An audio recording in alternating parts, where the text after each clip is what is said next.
So I'm kind of just going to go through what we do, I suppose, as an example at Glasgow City Parents Group. I would like to think, hopefully, we do it well. And that's probably part of the reason you are on here watching this, because we've done our job well.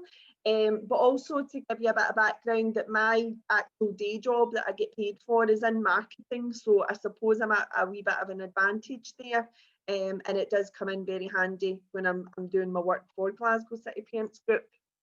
So I'm going to just go through the example of our group, and not that you would probably think it now, but actually back in February, me and Catherine were literally at the point where we're going to hang up our boots on this group. I have been the chair for a couple of years now, and there wasn't much engagement. I was trying, we had social media, I wasn't posting a lot probably, there wasn't a lot of engagement back, we were having our face-to-face events, there wasn't a lot of attendance at that. And by last Christmas, me and Catherine have kind of got to the point where we felt, well, what's the point if nobody's really that interested? We feel like we're kind of talking to a brick wall. And literally in February, we had a meeting scheduled where we were going to make the decision to cut the group, and we were just going to cut our ties. And then COVID appeared, lockdown happened, and I started using our social media channels as a kind of information sharing. I wasn't really doing it with any sort of agenda to that. It was just a case of, if I seen a useful link, I would share it. And it suddenly, our engagement levels just started shooting upwards, because parents were anxious.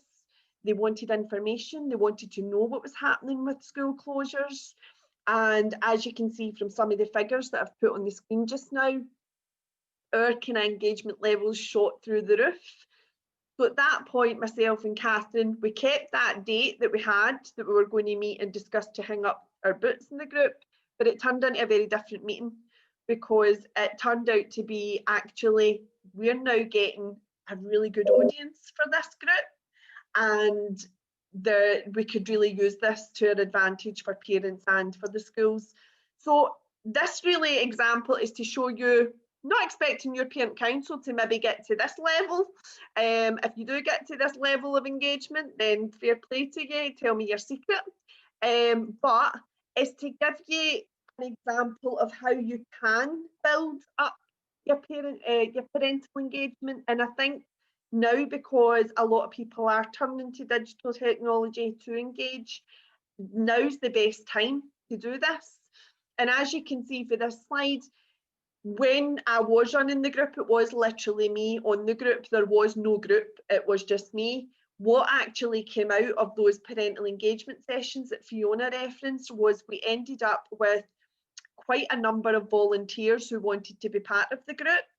And we've ended up kind of whittling that down, and we've now had a core group of volunteers that have been working constantly on this group since June.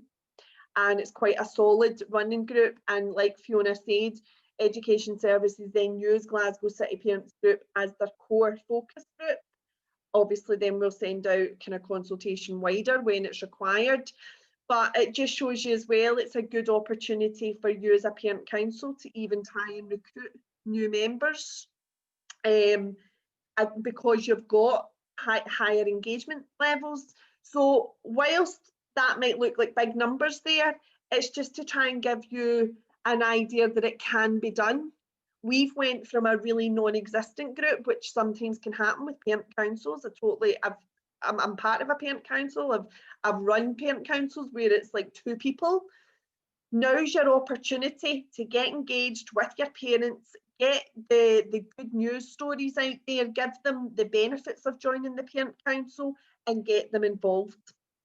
So this is just kind of telling you the other elements that we've brought into it as Glasgow City Parents Group. We now have a newsletter that either some of you guys will probably already be receiving it. If you don't, whenever you sign up for our events, we normally put you onto your mailing list. You can unsubscribe, obviously, any time, but you'll get all the kind of news coming through from us. We've recently set up a YouTube channel, which is working very well because that's where we'll put the recording from tonight on. And it's just another way of engaging with parents, because not everybody obviously can make it on the date and time that you set. Put that on YouTube, then that's always there for people to reference and for you to share via your social media channels. And again, it's another good point of engagement. We did a Q&A with Maureen that we recorded and we put on there. So it's just another good way of sharing information. And I just want to highlight that bottom bullet point. The reason this group has become the success that it is because we have built up a really good relationship with both Catherine and Fiona and Maureen and many other departments now at Glasgow City Council and many other external bodies like Police Scotland, for instance. And that just comes over time. It comes through you producing good communications to your audience, whether it is just your school or your wider community. Then your school and external bodies and higher up will see they're good communicators. We can trust them, and that trust just will build with you and your head teacher. And what you will find is your head teacher will probably share information with you, whereas you maybe in the past were having to go to the head teacher and ask them to answer your questions. Once you start building that trust, they might come to you actually and be giving you more information rather than you kind of chasing it. And that's the situation that's happened with Glasgow City Parents Group. We're now in a really fortunate position that Fiona and Catherine and even Maureen will email me without me asking them, or they'll approach us first and ask us for their opinions on things. So it ends up a really good position to be in. So these are all your common kind of social media channels that are out there. There's further ones than that, but these are probably the most common ones. What I would say is that from a parent council point of view, you're probably looking at maybe Twitter, WhatsApp, Facebook, and possibly YouTube. I don't particularly think Snapchat or TikTok is your audience, because Snapchat and TikTok are predominantly for teens to young adults in their 20s, 30s maybe. You're maybe not going to hit your audience there of parents and families.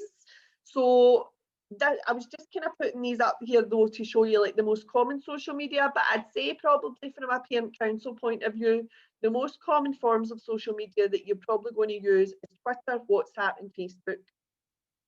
WhatsApp, we probably almost all of us use it in a parent council. I think I've yet to maybe come across a parent council that doesn't have a WhatsApp group or even a couple of parents that they use WhatsApp for. Please remember though that it's still classed as social media, and if you are keeping people's phone numbers for that, you still need to kind of think about your data protection policy and GDPR. Because at the end of the day, if you're using that for your parent council side of things, it's not just like jumping on a group with your mates and sending stuff. And also your code of conduct should cover your WhatsApp. I know it's maybe not thought of as social media because it's not like a public forum, but it still comes under the social media banner. So I'm not going to go into WhatsApp too much because chances are you are already using it. You know how it works. There's not that many functions to it. There's not a lot special that you can do with it. But I'm going to just touch on Twitter and Facebook, which are probably the most channels that we would use. These are the pros and cons of using both. What I find when I speak to many parent councils and being on a parent council is that most parent councils would probably flock to Twitter because that's where the schools are. Just about all Glasgow schools are probably on Twitter because I see them all coming up in the newsfeed for Glasgow City Parents Group Twitter. Schools are probably a wee bit more risk averse of wanting to be on Facebook because it needs a bit more management. Like as you can see for the pros and cons, people can maybe get into more of a discussion sometimes on Facebook. There's a lot more shared on it. But what I would like to say to you all is that, remember what Catherine said, the social media decision and what channels that you want to use are entirely down to you as a parent council. You don't want to though go away and set stuff up and it breaks down the relationship between you and your school. Obviously you would like the school's blessing, and you would like to work together. But that's really about you. Again, I'll go back to building that trust, that the head teacher trusts that you would manage those social channels in the correct way. So everybody seems to, all the parent councils in schools seem to be on Twitter because it's easy, it's straightforward, all the other schools are on there. There's not much on Twitter that can go wrong unless you start going down like the politics role and things like that, then you're opening a minefield. But what you need to remember is parents, predominantly parents and carers, are not on Twitter. Your key audience is more than likely going to be on Facebook. So see, when you're sending out all those lovely tweets about what the parent council are doing, maybe have a wee think about who's actually seeing this. It's great that the school's seeing it. It's great that other maybe third sector organisations are seeing it. Other schools are seeing what your school's doing and you're promoting it. That's all brilliant. There's nothing wrong with that. But are your parents actually the ones that are seeing that information? So maybe have a think about that and look down your followers. And what I would say is consider, if you don't already have a Facebook page or group, then please consider opening one.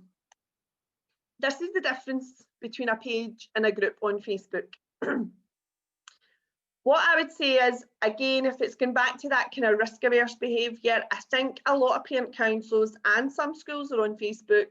They tend to go straight away for the group option, and they tend to go straight away for the private group option because they've got a bit more control about that then. It's reducing the risk of kind of lively debates maybe, and it just seems like the less risky option. What I would say to you is that if you're going to jump down that route, you're kind of actually closing yourself off a wee bit. You'll notice our page is a page, and it's a page that everybody sees. You don't even have to like it or follow it to be able to view it. The reason it's a page is because we want our information to be able to be seen by many. We want them to be able to share some of our information. So if we've got an event, we want Facebook people to share that so that it spreads. If you're on a closed group, even if it's a public group, that if you're putting out, for instance, say you're putting out some information about a school sports day and you put it on your Facebook group, your parents are not going to be able to kind of share that across Facebook as such if you're in a private group. Of course, they could take a screenshot and share it, but it just limits the audience that you can reach. Also, when you're on a group, it's a bit more difficult to try and find a group's profile. So when you start searching up Facebook for them, it can be quite difficult to come across them because they won't have a tag the way a page would. So that's just to kind of give you the difference between a page and a group, and you might want to consider having an open page. Obviously, you would need to moderate it a wee bit more, but please don't be worried about that. You would actually think that us as a group, Glasgow City Parents Group, being across Glasgow, obviously posting out some messages that are coming from education services, compared to a parent council, you would probably think we'd maybe get quite a bit of abuse, or we'd get some profanity, or like some debates that are inappropriate. I can actually tell you that there's been one discussion that I had to shut down. That was a way back in April or something. It was about Black Lives Matter. That was the only time I had to kind of step in and say enough. I've not actually blocked MD from the page because there's been nobody that's got to that stage, and I actually can't think of any other like horrible examples where I've been like, oh, I need to kind of get that off. So I wouldn't shy away from having a Facebook page too much because it's actually not as scary as it sounds, in all honesty.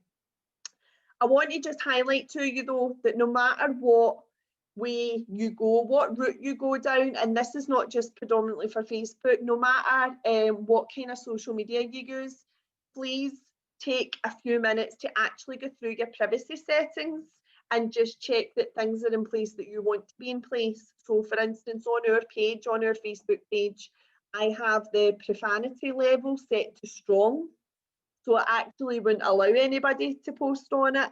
I've also set it so that you cannot get visitors like posting on your page, so they wouldn't be able to actually say like post their own business venture on the page or anything. The visitors posts are turned off so that all the main posts would come from us as a page, that people can obviously comment under it. So you just need to take a while to go through the privacy settings and security settings and set it to the different levels or different settings that suit you as a group. From this slide, can I just bring your attention to that bottom paragraph, because I actually just found this out when I was kind of researching this, and I just want to make you aware of it. That when you have your Facebook group, and say you had it public and something's happened, you're like, oh, I'm going to turn that Facebook group private because I don't really want I don't really want MD to see these comments or these pictures. See, once you change your group to a private group, there's no going back. You can't then go public. And that's because of data protection. Once you go into a private group, then all your members that are on that, you're basically securing their data. And so you would need to get permission from every single one of those people to be able to then share that they were a group member. So that's why Facebook has set it that way. So just remember that if you set up a Facebook group and you put it private, it's not like further down the line, if it's all going well, you're thinking, oh, I'll give it a try and then I can make it public. You cannot do that. So that's why you need to kind of think hard.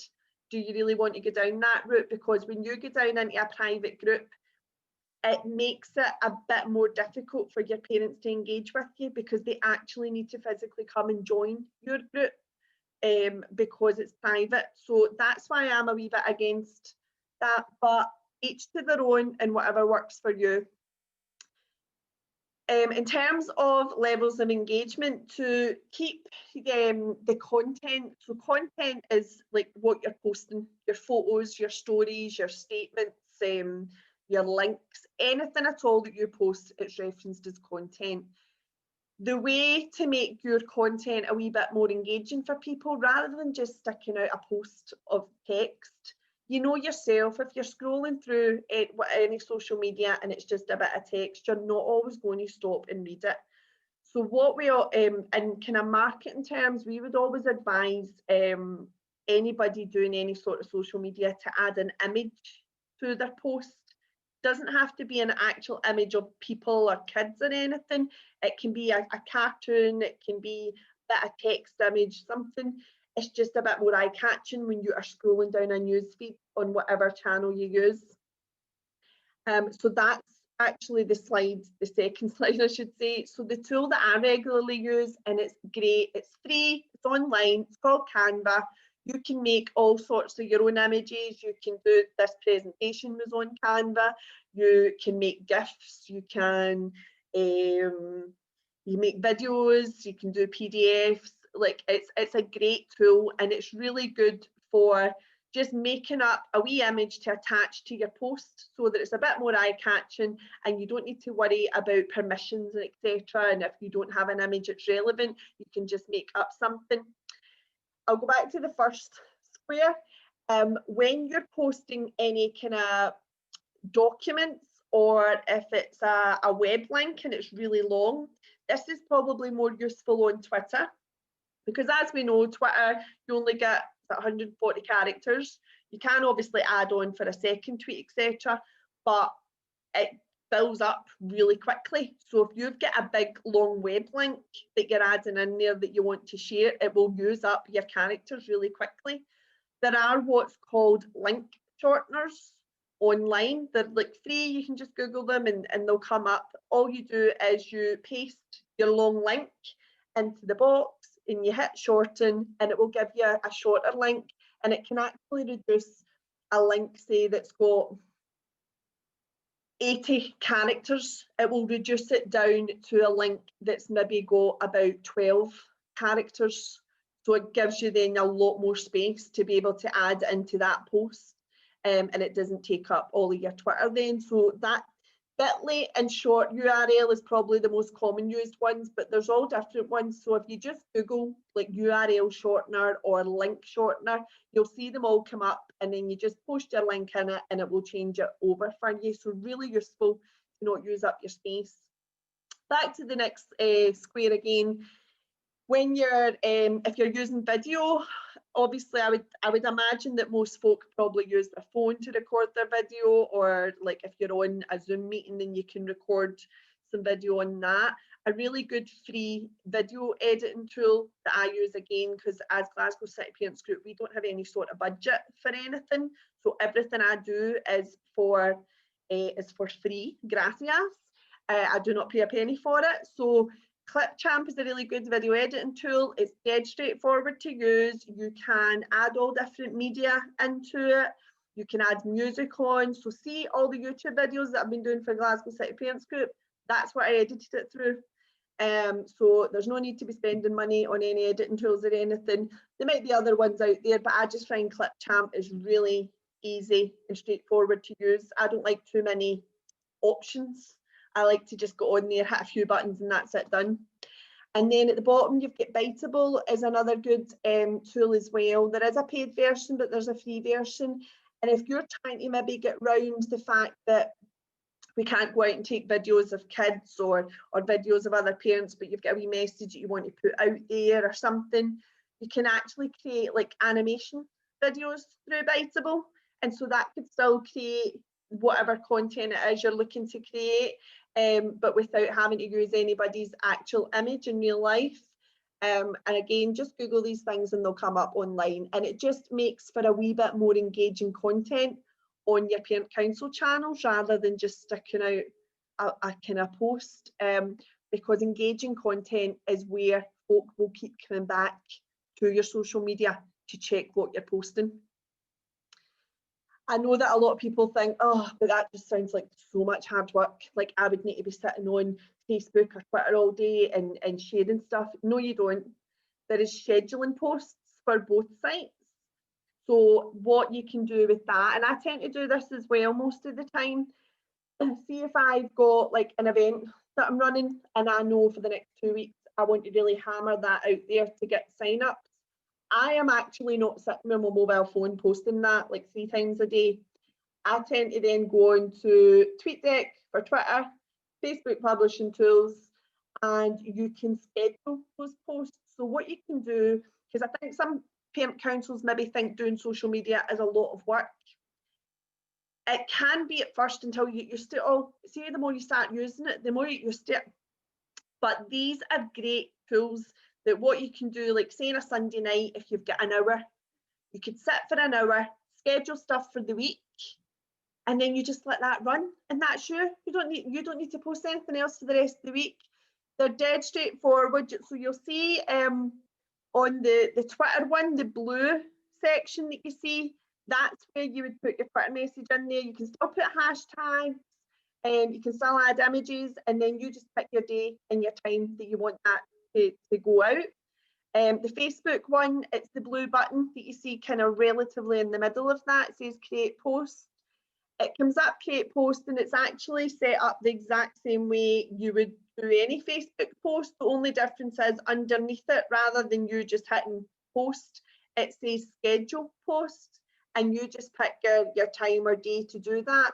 So if you feel that doing social media would be a lot of work for you to do through the week, and you've got a busy job and you've got quite a few kids and you've just not got the time throughout the week to do it, all you would need to do is maybe at the weekend or one evening, set yourself a wee bit of time aside, like an hour, kind of plan out all your posts that you're going to do for the week, whatever it is you're sharing, and then you can schedule them, and then you just leave them to run all week, and then all it is for you during that week is just a matter of maybe going in and checking the odd comment that's on it, or if you're scrolling through Twitter to see if there's anything you've missed that day that you wanted to post, and it just takes a lot of the work away if you just spend that wee hour initially. This is just some useful tips for you. Like I've said, you don't need to ask permission from your school to set up any sort of social media. Parent council is their own entity, so it's up to you what you want to do. But in order to build that good trust, and so that you're getting information from the school and the school see you as a really good, useful tool for engaging, then you really want to get their kind of blessing, for want of a better phrase, over your social media channels. So that's about you presenting to them, saying, listen, we're going to set this up, but please trust us because we've got it. We're going to keep control of it. We're going to run it really well. We're going to put a social media policy in place so we all know where we're at. And then if we're collecting information, we're going to put a data protection policy in place. We've got our code of conduct. So honestly, it's going to work out fine. So you want to kind of work with them on that. If you're collecting contact info, and I know parent councils do this a lot, see if you're asking families to email you their contact details. So it's like an email address, maybe a phone number, so then you can contact them. You really need to have a data protection policy in place, and you need to have a system where you're filing that. It doesn't have to be Fort Knox and password protecting everything, as long as it's on. So for instance, I'm on my device that has a password to get into it, and then I would have that information stored in a folder. Nobody else uses my device, it's only me that knows the password, so that's secure. But you cannot be having people's personal information coming in and out of the parent council email address, and you're letting everybody log on and look at that, and they're just sharing it. It's really quite reckless. So you need to kind of put a system in place. If you want any advice on that, then obviously you can contact me at any time and I'll talk you through it. I don't want to bore you tonight with like GDPR. What I also would say is, before you set up any social media, predominantly on Facebook though, include rules for your group or your page.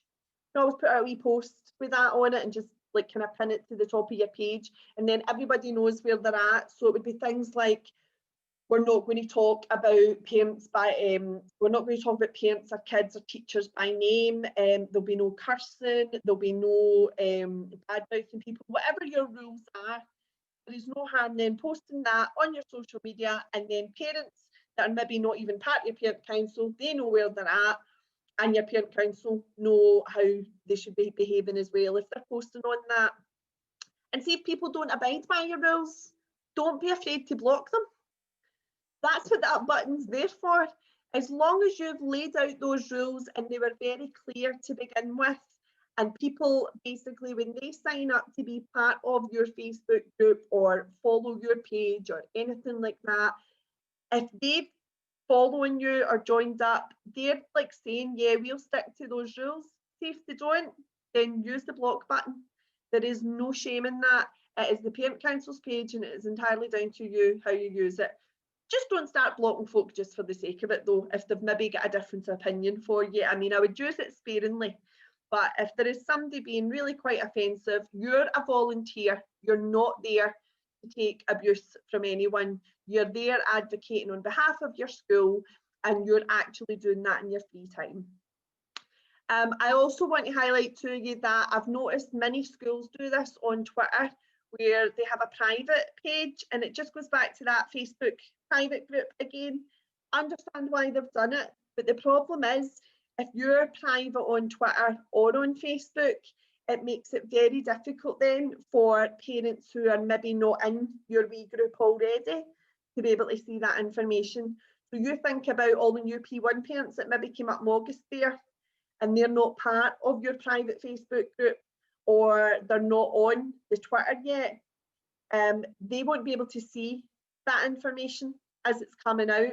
It's only going to be your actual followers or your group members. It also means that when you're trying to sing praises about your school and you are hashtagging it or wanting to tag, say, your local councillor to say, oh, look at how wonderful we are, that won't work, because if it's a private group or a private page, they won't see it. So a good example just now that I highlighted was the active travel team at Glasgow City Council. They're doing a campaign on TikTok just now about your active travel to school. If the kids on TikTok have a private TikTok page and they want to take part in that competition and they use the hashtag Glasgow Travel Team, it won't show up to Glasgow City Council because the profile is private. We've got around that though, and that we're saying, well, maybe the parents could go public on their TikTok and then share it that way. So then the kids don't have to take the privacy off. So I done that with my daughter. She created her video and then I just posted it on my TikTok. My TikTok's public because I don't use it. And then it meant that it kind of still showed up on the side for the travel team. So just remember that private's not always the best way to go. And I see a lot of schools and parent councils doing this. When you've got a document, try to actually share a link to that document. So if that's Google Drive that you use, or if it's a Microsoft link, it's always better to actually share a link where you can access the PDF of the document than a screenshot. Because what happens is when you screenshot a letter and you put it on Facebook or Twitter, the text is relatively a wee bit small. So most folk, if you're on your phone and you start zooming that up, it goes all blurry and it's a nightmare to read. And that's somebody with quite decent eyesight saying that. So if you've got really bad eyesight, I can just imagine that would be a headache. So that's not necessarily the best way to share documents. And I've already said to you about there are profanity filters on Facebook. If that's maybe a wee fear of setting up a parent council Facebook, there are settings there. So it's just about kind of looking through those settings and see what ones work for you. And can I just also say, because we get this a lot as a group, tagging someone on Twitter will not always guarantee a response, particularly if it's a sensitive subject, and especially if you're trying to kind of complain on Twitter. I know it works in retail, for instance. I've done it myself, where maybe you're not getting an answer from their customer service, and as soon as you go on, like for instance British Gas, you go on and you tweet them, they'll answer you like that, and it works a dream. When it comes to retail, we do not work in retail. We're not part of retail, so it works very differently. And I see a lot of parents, some parent councils, going on Twitter and they'll tag us as a group, and then they'll tag Maureen, and then they tag their counsellor. And I'll tell you right now, it's not the best channel to go down if you want to come to a resolution, because it can start breaking down relationships. And really that's not the kind of communication you want. You want communication to be building your relationships and building trust, not breaking it down. So I can understand why people would do that, because you get to a point where you get really frustrated, and like Fiona said, she understands why parents would go to the press. So I totally understand it. But I would think for a second, what's your objective? Like what is it you ultimately want to achieve? And what I would imagine is that you want something resolved, or you want an answer to something, or you want some information. I don't think going on Twitter and tagging a bunch of folk is really going to get you that result. So maybe instead of doing that, you could like contact us. We can try and put you in contact with Fiona, or we email Maureen quite often ourselves to ask the question, and sometimes maybe we can get the response if we know that 4 or 5 other parent councils have asked us that. So there's other avenues that I would try before I go on Twitter and start tagging folk. But by all means, if it's like to share good news and share lovely photos and share a useful link, yeah, it's a great way, because you'll find more people will probably jump on that and they'll retweet it and they'll like it, etc. But it's very rare that when you start tagging people, if you're having a wee rant or something, that they're going to discuss it with you on Twitter, because it's a very public forum and it's probably not the place, particularly if it's a sensitive subject. And can I just give you one good bit of advice that I've realised through managing Glasgow City Parents Group social media? You don't need to respond to every single comment. I used to, and then what I found was I was using up a lot of my time having these conversations that were kind of going nowhere, because I always felt obligated to reply to every single comment under a post. Sometimes people are actually not even looking for a reply. They're just kind of maybe airing their own opinion or venting, or sometimes it's actually quite good to just let other parents like just discuss it, as long as it's just a friendly discussion and it doesn't get out of hand. But it kind of goes back to the scheduling the posts and things. Don't be frightened thinking that social media is going to take up a lot of your time. The more you use it, the easier it gets second nature. And when people are commenting under posts, unless it's something really offensive of that, it's okay to just let that comment sit. You do not have to respond to everything, because believe me, you'll never be off your phone or your device. So it is okay to just leave that sometimes. So that, if I remember, no, one more slide, forgetting what I've got. These are just a few wee points to remember. To increase engagement, if you're really wanting your parents and your families to kind of look at your social media channels as a source of information and you want them to use them regularly, then you need to use them regularly, because there's nothing worse than if you're following a page or you like a page or group, whatever it is, and there's nothing being posted. We all know that Facebook and Twitter, they tend to kind of put on your news feed the folk that post more regularly. So what ends up happening is your wee quiet social media channel just kind of disappears into oblivion, and people forget it's even there. And then when you do have something good to say, it just kind of gets lost in the trail of everything else, because you've not been posting that regularly. So your name and your page is not easily recognizable. So try and post regularly. Don't mean like post 20 times a day, but I would say, see if you can try and kind of post 2 or 3 times a day. That would be ideal. And it doesn't always have to come from you. That can be like a retweet or sharing something else. But I would say, like, if you can try and post a couple of things a day, and that will just keep you ticking along, and it just makes it look like you're active and you are using social media, and you've not just signed up because it's the thing to do. And make sure you're sharing interesting and relative content. Don't just share nonsense for the sake of it, because again, people will just tune off unless you're sharing stuff that's actually relevant to them. So what I would suggest is, again, take a wee bit of time to go through social media and follow and like a lot of pages that are relevant to the content you want to share. So you've got like National Parent Forum of Scotland, Parenting Across Scotland, Parent Club, Education Scotland, any of your local community groups like Daily Peace or Peak or Urban Fox. There are masses of pages out there that you can follow and like, and that's where you would get some really good content from as well. On the subject of content, I'll kind of just skip a bullet point. The Parent Council is not there to air your own political views or your own personal views on certain subjects. Please remember that the Parent Council is a group, and that you're representing your school, you're representing your parents, you're advocating for them. So particularly with Glasgow City Parents Group, and I hope I do stick like this, I hope I don't maybe slip off the fence. I try to stay a bit middle of the road as much as I can. So whether I think X about something or whatever, I try not to air my own opinion too much. I try to stick to actually what education services are maybe doing or what's happening in the schools.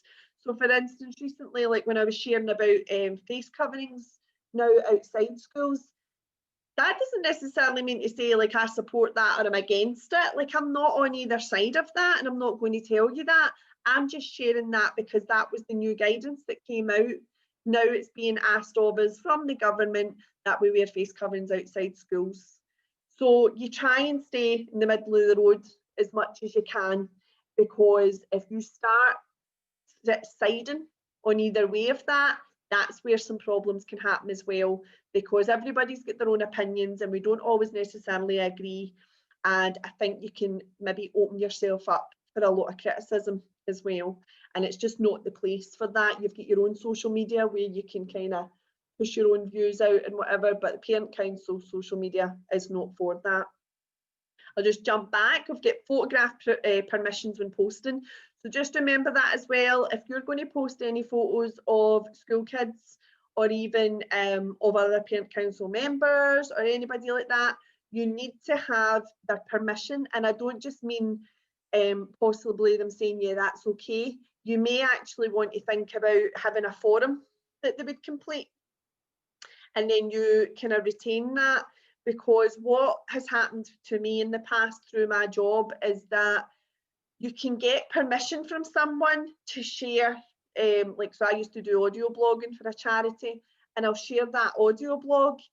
They might change their mind like a few years down the line, say their life has moved, their circumstances have changed, they moved on, and they come back to you and say, actually, I want to change, like, I don't want that shared anymore. Obviously, I'd say, yeah, that's fine. So then I would kind of make a note of that you do not share that content. So you're kind of starting to get down this slippery road of trying to keep track of who's given permission for that photo, who's given permission for that.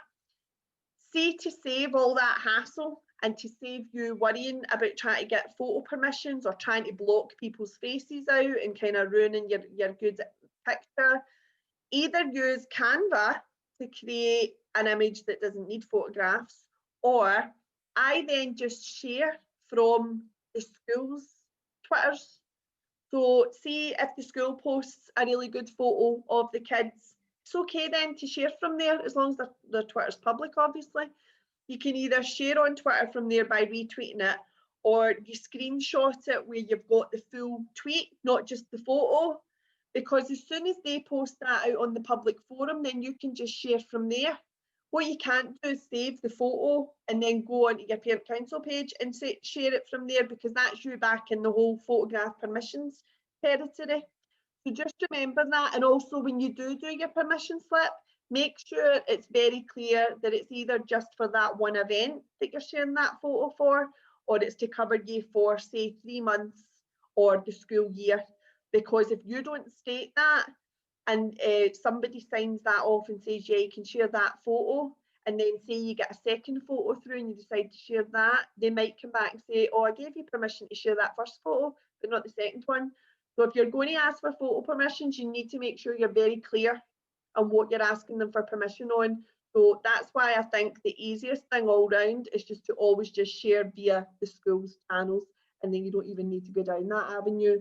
And again, if you're storing the photo permissions, that all falls under data protection. You need to make sure you've got a data protection policy in place, because you are saving someone's data, because you'll have their name and the date and everything on it. Again, big message, we should all know this, but I'm just going to reiterate it, that on any social media channels and even in parent council meetings, you should not be getting personal about staff, pupils or families. So no naming names, and no kind of trying to give away any identifying factors that somebody could maybe pick out who you were talking about. And like I've said kind of all through this, the more you use social media, the better you'll become at it and the less work it becomes, because it just becomes second nature. That's the way I feel about it now. Like, see me putting out like social media posts and creating images and stuff, it's as easy as like kind of typing up a text for me. So it's very easily done.